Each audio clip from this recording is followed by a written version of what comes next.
My name is Sarah. I am 25 years old, and today I want to tell you my story.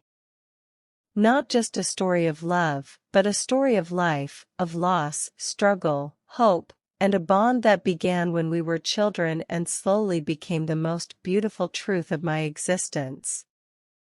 Some love stories begin suddenly, like a spark. Mine began quietly, innocently, before I even understood what love meant. Childhood and loss. I was born into a middle-class family. We did not have much, but what we had was enough warmth, enough care, enough happiness to make our small world feel complete.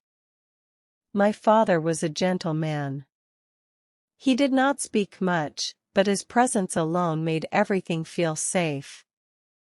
I remember sitting beside him in the evenings as he read the newspaper, the smell of tea filling the room, my mother humming softly in the kitchen. Then one day, everything changed.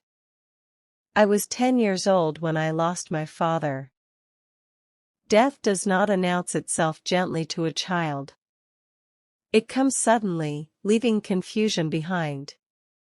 I remember standing at the door, waiting for him to come home, not fully understanding why everyone around me was crying. After that day, our house felt different. Quieter. Heavier. My mother became my entire world after that. She was suddenly everything: mother, father, protector, provider. She worked tirelessly, never complaining, never letting her exhaustion show. I saw her strength every day, even when her eyes betrayed the pain she tried to hide. She sacrificed everything to raise me. We lived in a modest neighborhood, but next to our house was a large, beautiful home. That was where Abby lived. Abby, short for Abby, was my neighbor, my childhood friend, and unknowingly, my destiny. His family was wealthy and respected. His father owned a successful company, and his mother carried herself with elegance and grace. Their house always smelled of fresh flowers and expensive perfume. But what mattered to me most was not their wealth. It was Abby. He was the kind of boy people noticed without trying. Tall, handsome, confident, with a smile that could melt even the coldest hearts. But beneath that charm was something rare: kindness. He was 2 years older than me, yet he never made me feel younger or less important. To him, I was always special. His younger sister, Mira, was my classmate. The three of us were inseparable. We played together, studied together, laughed together. Those were days of simplicity, days when life had no complications and love had no labels. Abby's family was always kind to us. His mother treated me like her own daughter. She would call me inside their house, feed me sweets, fix my hair gently, and ask about my studies. In those moments, I felt like I belonged. Growing together. Until 7th grade, Abby and I studied in the same school. I remember how he always looked out for me. If someone teased me, he stood up for me. If I fell, he helped me up. He treated me like something precious, something to be protected. I did not understand then why my heart felt lighter whenever he smiled at me. After 7th grade, Abby went to a hostel for his studies. It was the first real separation between us. Life moved on. Mira and I continued in the same school until graduation. Abby came home during vacations, and every time he did, the first thing he would do after arriving was come to see me. That moment, when he stood at my door, smiling, calling my name, felt like sunshine after rain. I began to feel something strange then. A happiness that bloomed quietly inside my heart. I could not name it, but I knew it was something beautiful. When friendship turned into love. As we grew older, our friendship changed. It became deeper, softer, more meaningful. We never spoke about it openly, but we both felt it. He started calling me every night from his hostel. Sometimes we talked for hours, about college life, about dreams, about small things that did not matter to anyone else but meant everything to us. I would lie awake in bed, listening to his voice, smiling in the darkness. That was when I realized I loved him. But love, when mixed with fear, becomes complicated. Different paths. After graduation, my life took a different turn. My mother could not afford my further studies.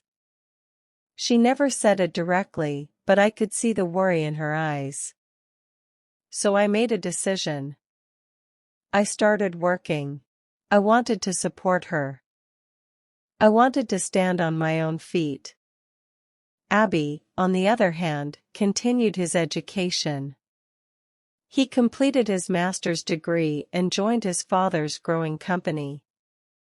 He was intelligent and hardworking, but success never changed him. He was still the same Abby. Caring, loving, gentle. One day, he called me and asked me to meet him. I did not know what he was planning. The proposal. When I reached the place, he looked nervous, yet happy. Then suddenly, he went down on his knees. Time stopped. He held my hand and said softly, "Anna, I have loved you since we were kids. I cannot imagine my life without you. Will you be mine?" For a moment, my heart stopped beating. I had dreamt of this moment for years.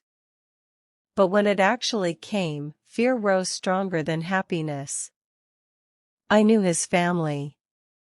I knew society. I knew reality. I wanted to support her. I wanted to stand on my own feet. Abby, on the other hand, continued his education. He completed his master's degree and joined his father's growing company. He was intelligent and hardworking, but success never changed him. He was still the same Abby. Caring, loving, gentle. One day, he called me and asked me to meet him. I did not know what he was planning. The proposal. When I reached the place, he looked nervous, yet happy. Then suddenly, he went down on his knees. Time stopped.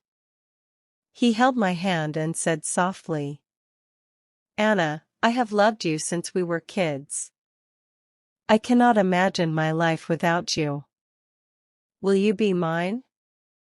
For a moment, my heart stopped beating.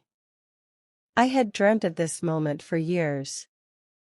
But when it actually came, fear rose stronger than happiness. I knew his family. I knew society. I knew reality. With tears in my eyes, I said, "Abby, I love you too. But your world is different from mine. Your parents will never accept me." He held my hand tighter and said, "Then I will make our worlds one.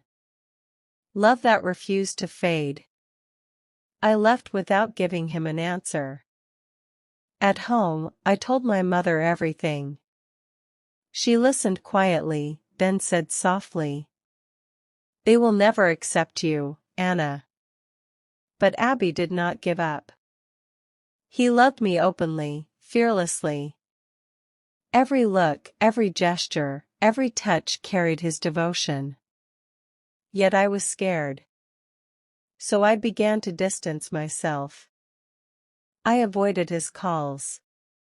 He called again and again. He came to my office when I did not answer. His pain was not ego, it was love. Tested by society. One day, his father offered me a job in their company. I accepted. Being near Abby every day made it harder. I tried to stay away, but he could not. His love was fierce, possessive, and pure. Finally, his parents found out. At first, they were angry, hurt, disappointed. But Abby stood firm. If Anna is not part of my life, he said, I want nothing. His words changed everything. Slowly, their hearts softened. The day his mother came to our house with a proposal, I cried uncontrollably. We got married with everyone's blessings. Even today, he holds my hand when we walk. He calls me just to say he misses me. Every night, he kisses my forehead and says, "You're my world." Sometimes I think, what if I had said no forever? Then I look at him and realize. True love always finds its way. Love is not about wealth or status. It is about two hearts that never give up on each other.